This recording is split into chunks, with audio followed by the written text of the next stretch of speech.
Welcome to the Informed Pregnancy and Parenting Podcast. I'm your host, pregnancy-focused chiropractor, Dr. Elliot Berlin. My guest today is a pre- and postnatal yoga and exercise specialist, childbirth educator, certified doula, and founder of Prenatal Yoga Center in New York, as well as host of the Yoga Birth Babies podcast. Deb Flashenberg, welcome to the podcast. Thank you so much. I'm really excited to be your guest and have a chance to chat. I don't know how your business card must be enormous. I think it's pretty much just says founder and director of Prenatal Yoga Center, and I have a bunch of letters, but yeah.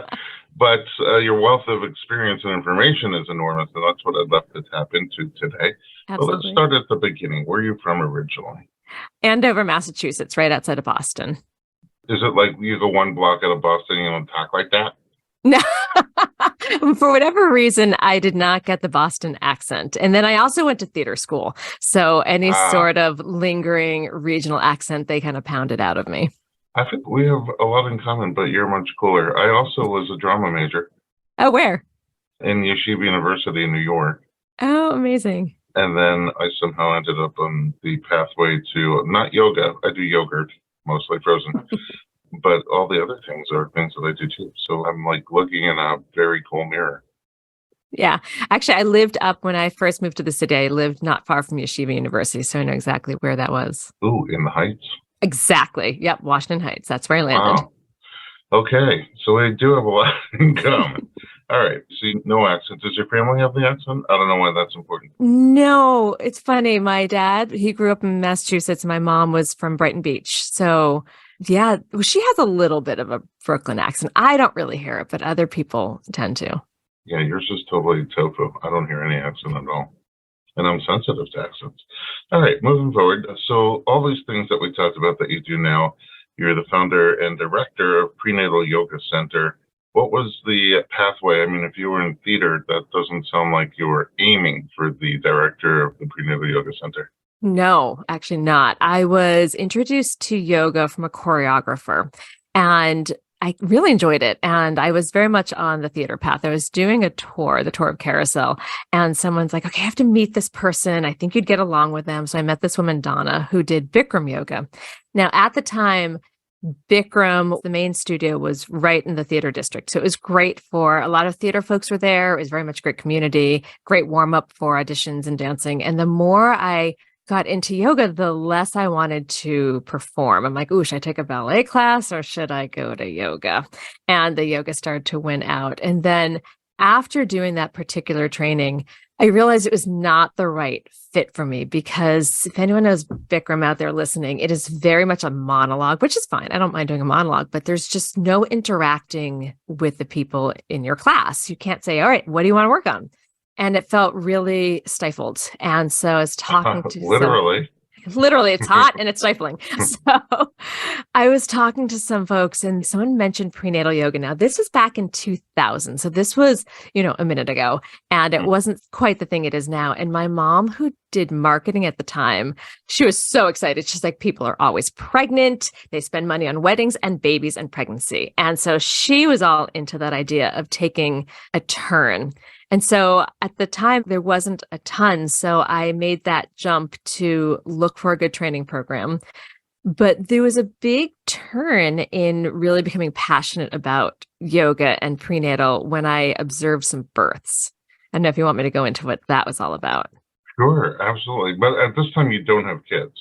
No, I didn't have kids until much later. So I was in my mid-20s when all of this was going on. So in the city, performing, having fun. None of my friends were thinking of having kids because we were performers, and, being pregnant, at least in New York in your 20s was not going to be conducive to hitting the road to doing a show. Right. Not the fast path to career success. Yeah. So when I decided kind of oddly sporadically that I would open a yoga center. So I came back from doing my prenatal teacher training, and I think I was 27. And I basically kind of hung a shingle. I'm like, I'm going to teach prenatal yoga. Who wants to join me? And people showed up. And then the space that I was teaching, the Bikram studio, because I was renting from them, they turned my room into a dressing room. So that's when I got together with a couple people. I'm like, who wants to open a yoga studio with me? and it's still in my 20s with a degree in musical theater. And some of us were like, sure. And so I had a couple partners and we rented a space near where I was already teaching. I bought them out eventually, but we just kind of opened a yoga studio thinking, how hard can this be? Very hard. It is hard. It's a business. It certainly was. And again, degree in musical theater, not business. But what was really interesting is about maybe a year or two into that, one of my students was doing her fellowship at one of the teaching hospitals. And she asked me if I wanted to see some births. So I was maybe like 28 at this point. And so I went up and she dressed me. It's probably highly illegal what she did, but she dressed me up in scrubs and she told everyone I was a med student. And so I saw and I participated in some births. And it was seeing the hospital system that really shocked me and kind of lit a fire that what I was doing in the yoga room wasn't enough, because it was a little, not to sound overdramatic, a little horrific, the way that it seemed like a system, like get people in and out, and the way people were being treated. And so I left that experience really sad and angry and fiery that I was just teaching modifications for yoga, and that's not what they needed. My students needed to know what was going on behind the curtain in the labor room so that they can be prepared to advocate for themselves and they can be prepared to have conversations with their care provider. So that's when I decided to become a doula.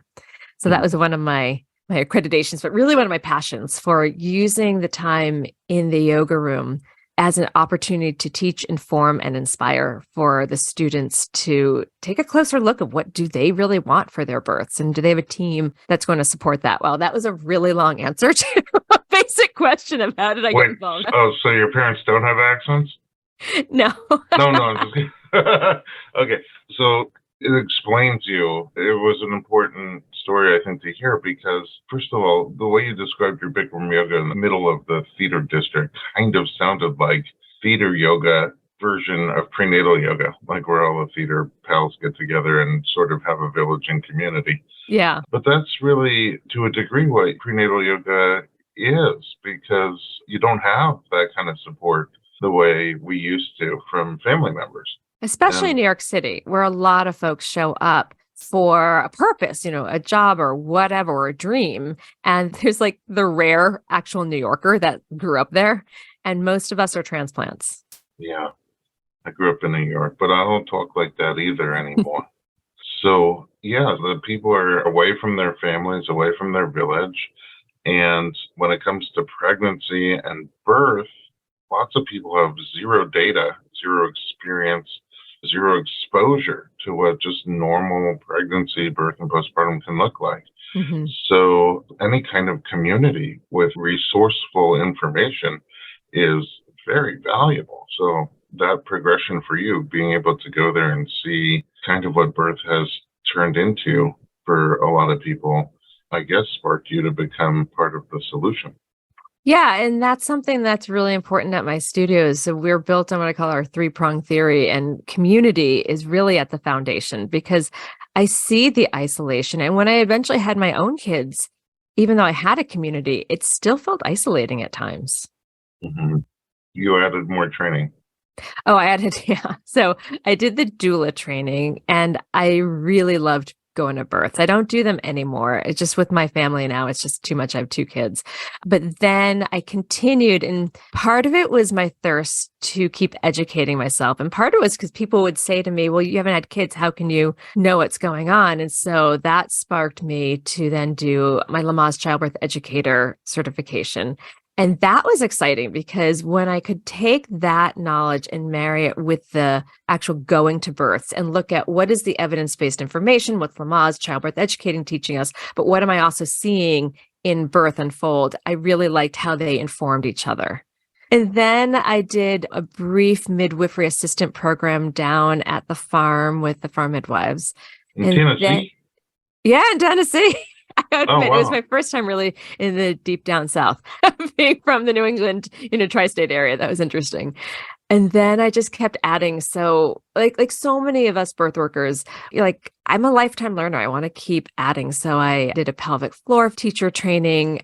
I did the spinning babies. Yep. pelvic floor yoga, teacher training, spinning babies, parent educator. So the more I can keep adding, because it's also exciting to learn new information, because I've been doing this for over 20 years. I want to keep looking at things from a different lens and keep adding to my knowledge. I had a patient just a couple of weeks ago who was breech, and she asked me other things she can do besides what we're doing. I said, check out spinning babies. And then she wrote back, I don't know, a few days later, I give everyone my email. So she wrote back, I'm having a hard time finding that Shaking Babies website. I'm like, no, not shaking. Don't shake the baby. Spinning babies. Don't shake the baby. When you did your farm midwifery course, I feel like I could do a whole episode about that. But just one quick question. Was that a thought of going into midwifery or midwife assistant? It was for like a hot second. I wanted just to kind of dip my toe in and see what that would be. And I hadn't taken a science class since like the 10th grade. Before I went to Boston Conservatory, I went to Bard College where I was a theater dance major. So like I thought, could I even dip into the sciences that way? And it was funny because when I came back from that experience at the farm, I, as a doula, ended up supporting a precipitous birth that basically between the client calling me saying, okay, come on over. I'm just going to jump in the shower. And I said, okay, I'm on my way. It was like maybe 15, 20 minutes. I get to the door and I had like a snack as I was getting there. And her husband's like, she's on the floor giving birth. And I'm like, what? So I'm like, did you call 911? And so luckily EMT was on their way, but I was actually able to use some of the knowledge that I got from being at the farm to support as the head was being birthed. Because I was like, this is not my scope as a doula, but you know. Probably also some of the knowledge that's just hardwired inside you. Yeah, it was interesting. Very fascinating. I want to learn more, and I also want to learn about your birth experiences. Let's take a quick break, and we'll be right back.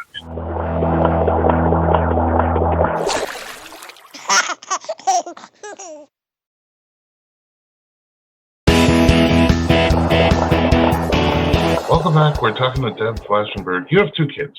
I do. Yes. Two very different kids, 2 different births. I always wonder how well they correlate. Tell me about the 2 experiences. Oh, they are so vastly different. So my first one was about 42 hours of labor and birth. And my second one was roughly 4 hours. And it's so similar to how they are as people too. Very interesting that we, again, parallel, because our first one was literally 42 hours. Our second one was just under 3. I mean, I wasn't the one giving birth, but similar birth experiences. Okay, so for the first one, how did you prepare for your own birth? How was your pregnancy and how did you prepare for your own birth? I had really great pregnancies. I felt great. I did, in hindsight, I did too much. And I really did some course correcting for my second birth. So I was already a doula. So I think I was a doula for about 10 years at that point. One thing I focused a lot on was making sure I had a team that felt really supportive and respectful. And I sat back and thought, where do I feel the safest to birth? And now, having already worked in the New York City hospitals at that point, I did not want to birth there. I saw, and this is just my opinion, I don't want listeners to be like, oh my gosh, not a hospital birth. I totally respect people that say where they feel safest is the hospital. But when I had to really sit with where do I feel safest, if I could have painted the perfect picture, I would have liked to use the birth center. The one that we had, it's now called Mount Sinai West, but at that time it was called St. Luke's Roosevelt. I had been a doula and I supported people there, but it was more often than not that they weren't well staffed, or for whatever reason, it was really hard to actually birth there. I'd say out of the 10 births a year that wanted the birth center, maybe 1 got in there. So I wasn't feeling great that maybe 2, but so many of the times we would end up in L&D. And I saw in L&D, it just didn't feel spacious and private. And, you know, a lot of extraneous people coming in, you have to wear the gowns, you have monitors on you. The room is physically like cold, and it wasn't where I wanted to have that opportunity to birth. So I didn't think the birth center was going to work out. I didn't really want L&D unless I had to for a reason, you know, of my safety or baby safety. So I interviewed home birth midwives, and I found someone that, after going through all my questions, really resonated with me, and I really respected her background. And I already knew who my doula was going to be because she was my mentor. I was really lucky to have an amazing doula mentor. So I had those folks figured out. And then we did a childbirth education class. And the funny thing was, I was always the backup because my doula was also our childbirth educator. And she's like, I have to go to a birth. Can you teach the class? I'm like, there's no way I can get up and teach my husband the childbirth education. We need to go as a couple. I can't be like, you over there, are you paying attention to this? So we went to a childbirth education class.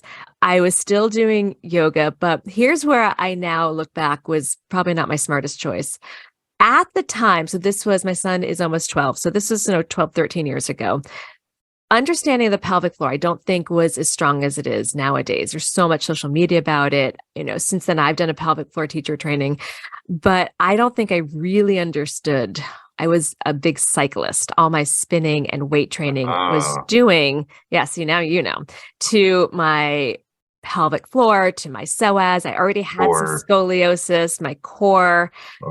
I'm a very flexible body. So we know that a lot of flexibility can lead to pelvic floor tightness. So things were super tight. And everyone was saying, but you're a yoga teacher, you're really flexible. And yes, I have hypermobility, but we know that's not going to equate to the pelvic floor being balanced. So I thought I was doing all the right things. And I ate really well. I was beyond super active. I was well educated. I have a great team. But as my birth started and it was really slowly puttering along, I was like, okay, something's not right. So I had to try to get out of my doula head and trust my team. And they also recognized it was slow moving. And then probably around 5 or 6 centimeters, things really started to slow down. And so we figured out that my son's head was a little asynclitic, which again makes total sense if we know that internally there's a lot of tension. He's not going to, smoothly come right down. For people who don't know asynclitic. Oh, sure. It means that the head is slightly tipped. So the ear is moving more towards the shoulder. So instead of the smallest part of the baby's head pushing the cervix open. So if we think about the cervix and the head, kind of like a turtleneck sweater, the uterus is pushing the baby down and the baby's smallest part is pushing the cervix, aka turtleneck sweater, open. So if the head is to the side, you don't get the smallest part pushing it open. So imagine putting a turtleneck sweater on, like sticking your head to the side or sticking your face up. It's not going to open so smoothly. I hope that was a good definition. No, yeah, perfect. I'm afraid to wear a sweater, but yes, otherwise perfect. So it was starting to get obvious that things were dysfunctional. Now, what I did have the privilege of having was my midwife was still in contact. So I have a great relationship. I still do with my OB, who I was literally seeing since I was like 23. And he knew I was going to do a home birth. And he volunteered that if I needed to transfer to the hospital, he would come in and take over. So my midwife and doctor, they had a relationship going. And while I was laboring, I found out later that my midwife and doctor were talking about would I need to transfer because things were going slowly.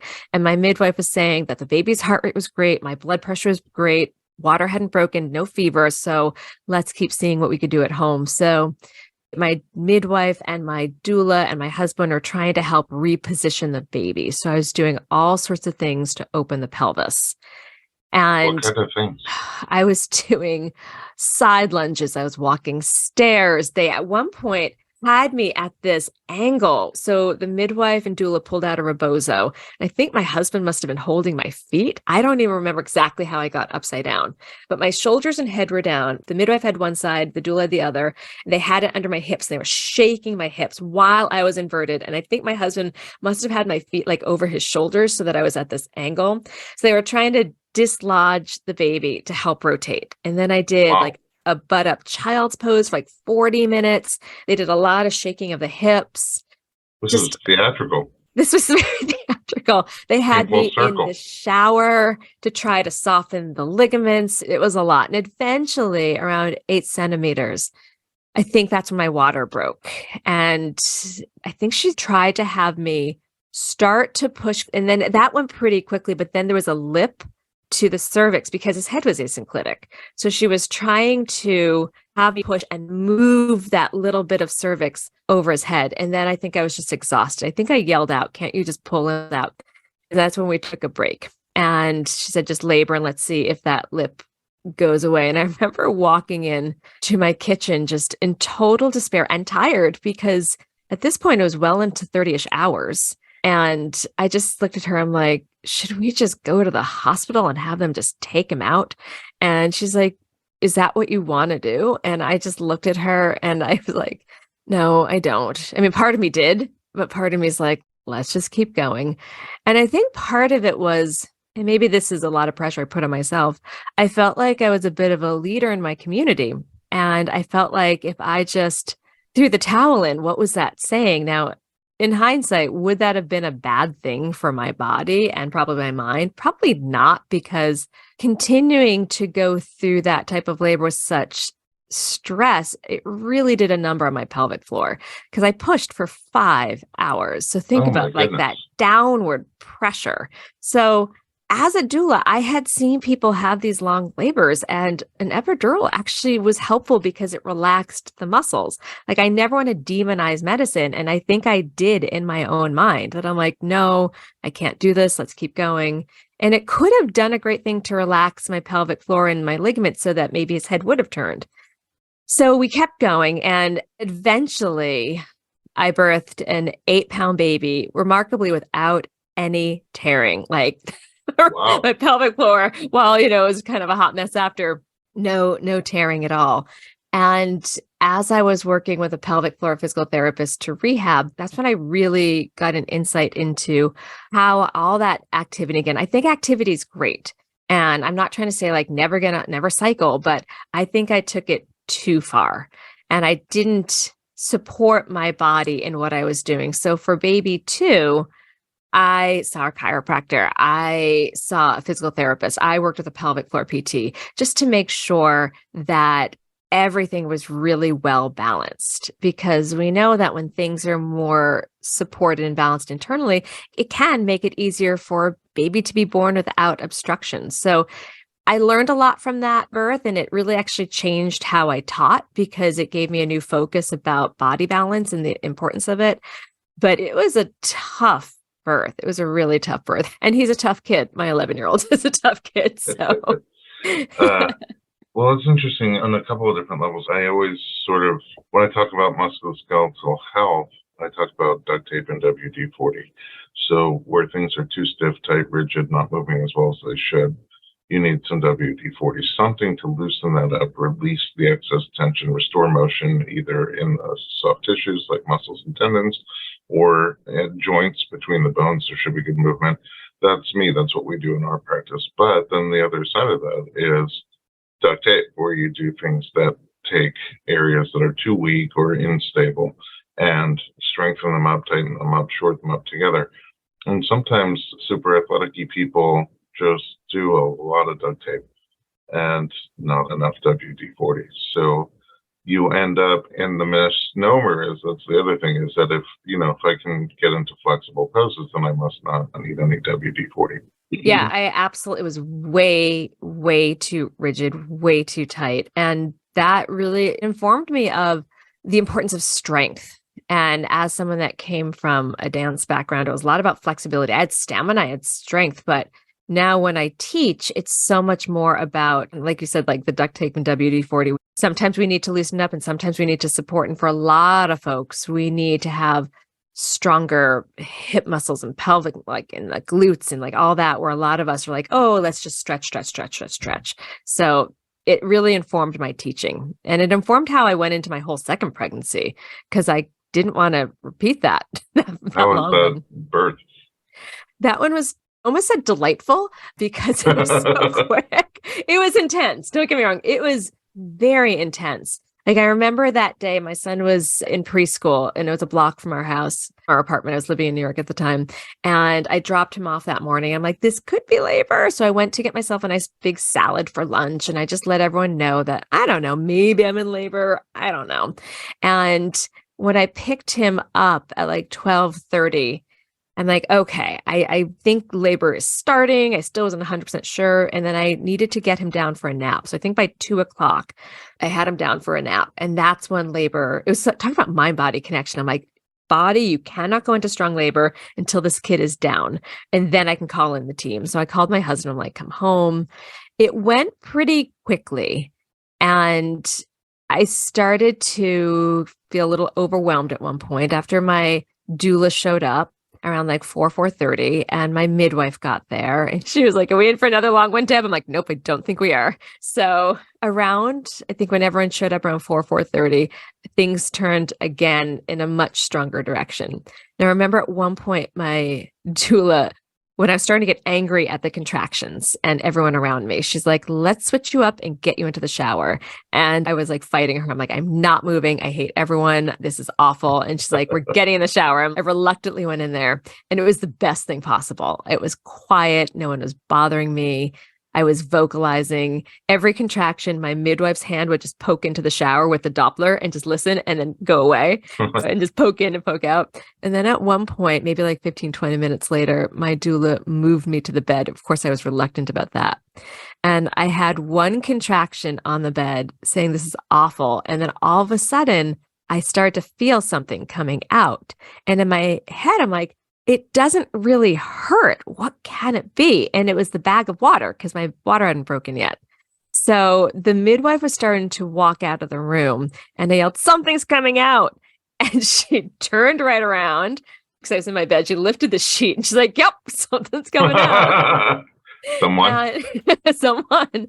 And at that moment or around that moment, she's like, "Do you want to push?" And I'm like, "I think so."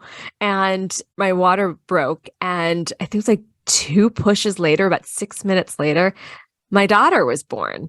And I do remember saying, "Thank God you're out. I'm never doing that again." And then they handed her to me. And you kept your promise. And I kept my promise. But it was just such a different birth experience. And I know that statistically second time births are quicker, but I really think a lot of it had to do with my emotional scarring from my first labor and the preparation of how I did things so differently with my second, that I really learned that, all right, I needed to soften things up and strengthen other things up in order for my body to be more balanced. I already knew, having scoliosis, that my pelvis was a little bit wonky. My sacrum was a little off. It was a little sticky. So, kind of a little clunky. So I needed to have more mobility there. So I worked with an amazing chiropractor in the city. I worked with an acupuncturist. Like, I made sure that my body was ready to open in a way that I didn't with my first. And it did its job. It opened up quite quickly. Yeah, it's incredible. One of the things we do in our podcast is before and after birth stories. But also interesting is first birth, second birth stories. Yeah. Which is what we just had. Like, the reason we do before and after birth stories is we're trying to get what can someone learn from the birth that they couldn't have or struggled to learn without having gone through it, and could we learn from that?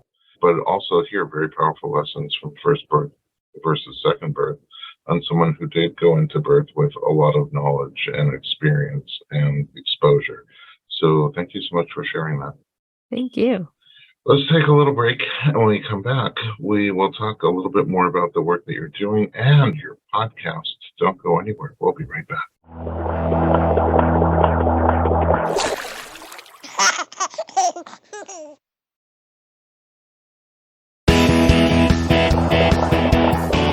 Welcome back. We're talking to Debra Flashenberg. Okay, one thing that sticks in my mind is, how was your recovery from your second birth? My second birth recovery was much better. My first birth recovery was long and arduous from all the physical therapy. But yeah, the second birth was better. I still saw a pelvic floor PT just to check in. I did end up getting a hernia and diastasis from, I believe, my first birth, and I think from all the pushing, all that intra-abdominal pressure. So I eventually ended up having hernia surgery soon after my daughter was born, my second child. But besides that, the recovery was a lot easier. I also think knowing parenthood a little bit better and having been there for a couple of years gave me a little more confidence about handling a newborn. So I think with the first, the anxiety of like, oh my gosh, this baby is ours to take care of, with the pressure of my pelvic floor just really being a problem and just my body feeling kind of trashed. So I think that was hard. But yeah, my second one, and we had different support because at that point, my older one was in school. We also had a babysitter. So I just think it was a different support system set up. Have your experiences changed your approach to childbirth education at all?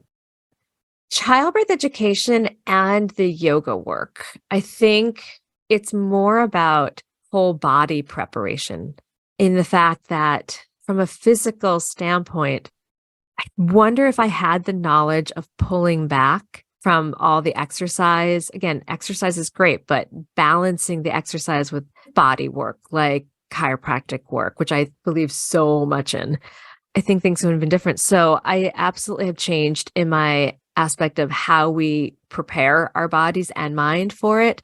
Again, it goes back to that body balance, as well as really making sure that your team is really there. I felt so fortunate that both times I had a team that believed in me. And I really sat with questioning, where do I feel safest?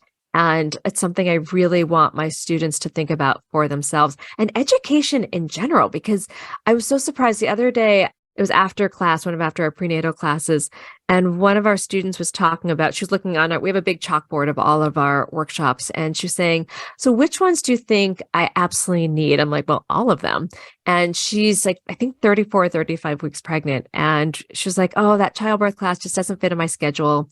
I guess I'm not going to take one. And I'm like, oh, well, do you have a doula? She's like, no, but it will be okay. I trust my body and it's going to be okay. And I tried not to get into a rant, and I think I succeeded, but I just like kindly and lovingly said, it's hard in the moment to educate yourself. And if a care provider says, here are your options, and they don't explain what that really means, or maybe even not your options, here's what we're going to do. It's hard in the moment to be able to make decisions because one's in labor and, you're not going to pull out your phone and start Googling things. So it's really heightened my degree of sharing with people that having a team that believes in you and knowing your choices, even if they unfold differently than you had expected, there's more satisfaction if you're a team player. So it's really important to me to bring out that I never care what people make of their choices. I had my births. I want them to have their births, but it's just so important to have that foundation so that they can feel part of the decision making, that informed choice. Yeah, I mean, I always, as a doula myself, I've done a lot of doula work, and watching the difference between someone who's just sort of swept along with the current versus someone who's, in the driver's seat Absolutely. is by itself quite different. And truthfully, I learned over time that not everybody wants to be in the driver's seat, and that's okay too. That's your conscious choice. So, yeah, those are great lessons learned. And I guess the ultimate final piece to your educational journey when it comes to, although you said you're always a lifelong student, but on top of everything else that you had leading up to. And I love also doulas who don't have any kids and just get so passionate about the whole thing beforehand. Those doulas turn out to be such great, invaluable resources. Let's talk about your podcast, Yoga, Birth, Babies. What inspired you to start a podcast? I started blogging a long time ago when it was popular. And then someone on my team was telling me, like, you should do a podcast. I'm like, I don't know. Can I do that? I don't know. It's so technical. And I'm not great with that. And she's like, no, I'll do the editing. And her boyfriend is a sound engineer. She's like, all you have to do is talk to people. And she's like, and you do that all the time. And I'm like, okay, I can do that. So it's kind of almost like how I start most things. Someone makes a suggestion. I'm like, can I do it? And then I jump in and I'm like, let's see where it goes. So I think I've had my podcast for maybe 7.5 years, and it's been amazing. And you're a podcast, it's how amazing to be able to talk to people that are passionate about what they do. And as someone that loves to learn, I get to research people and researching the questions. And then I have whoever I'm excited to speak with, I have them to myself for like 45 minutes to an hour. And so I can ask them stuff that I want to learn as well. So Sure. That's a great perspective.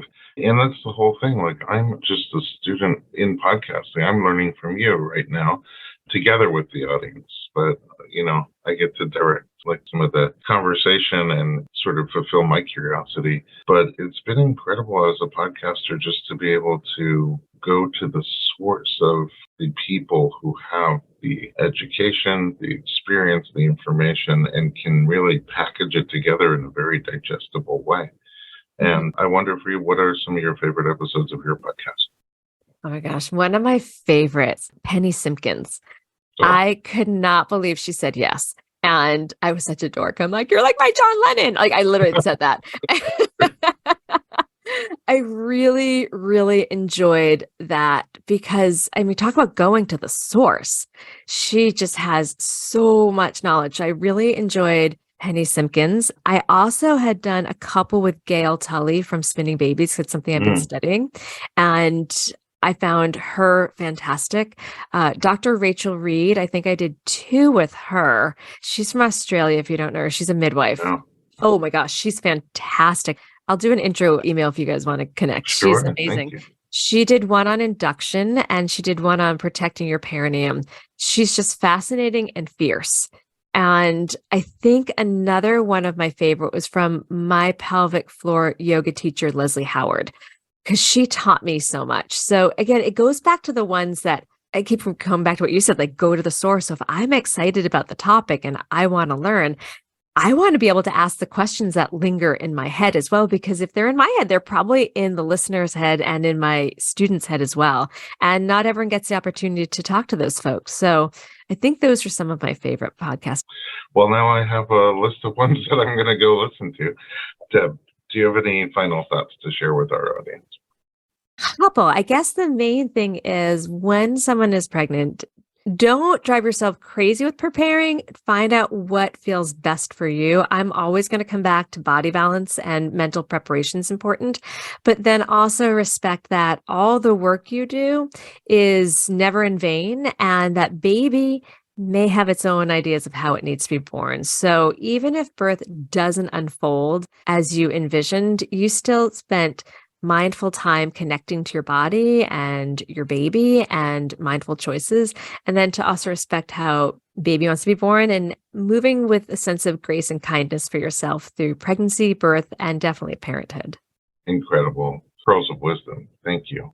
That last piece that you just said reminded me of something. We have a film on our streaming site, Informed Pregnancy Plus, called Prenatal Memory that comes from Japan. And this doctor's been researching what do babies remember from their time in the womb. And it's kind of fascinating what they seem to really remember. So what you just said, everything that you do prenatally is not just you, it's you and your baby, the time that you're spending together. And until I saw that film, I see a lot of people, and for sure me as a male partner, I didn't really have any connection with the baby during that time. And a lot of people don't. They just plow through work and it's in there and they're with you and you're aware of them, but you're not really spending time together. And I just had this thought one day, what if the baby came out and yeah, they were there, but we just left them there for 9 months, made sure that they got food and whatever, but didn't really bond with them or have experiences with them. And that's something that you can do from like day one in pregnancy. Absolutely. So it's great advice to leave us with. Deb, thanks for everything today, all your information and personal experiences. Where can we find you online? You can find me at prenatalyogacenter.com. We've got in-person classes. We have online classes. We have people tuning in from all over the world for our classes. It's amazing. And we have a teacher training. So if anyone out there is listening and they want to learn more about our methodology of teaching, we have a teacher training online twice a year. In fact, we just finished one that had someone from Australia, bless her heart, because I think she was like 16 and a half hours time difference. I know, she was amazing. We've had people from Dubai and from South Africa, all parts of Europe. So all that is on our website at prenatalyogacenter.com, our Instagram, Prenatal Yoga Center, our YouTube, Prenatal Yoga Center. My podcast is Yoga Birth Babies. So that is everywhere you can find me. Awesome. We'll find you there. And for more pregnancy and parenting information from us, visit informedpregnancy.com.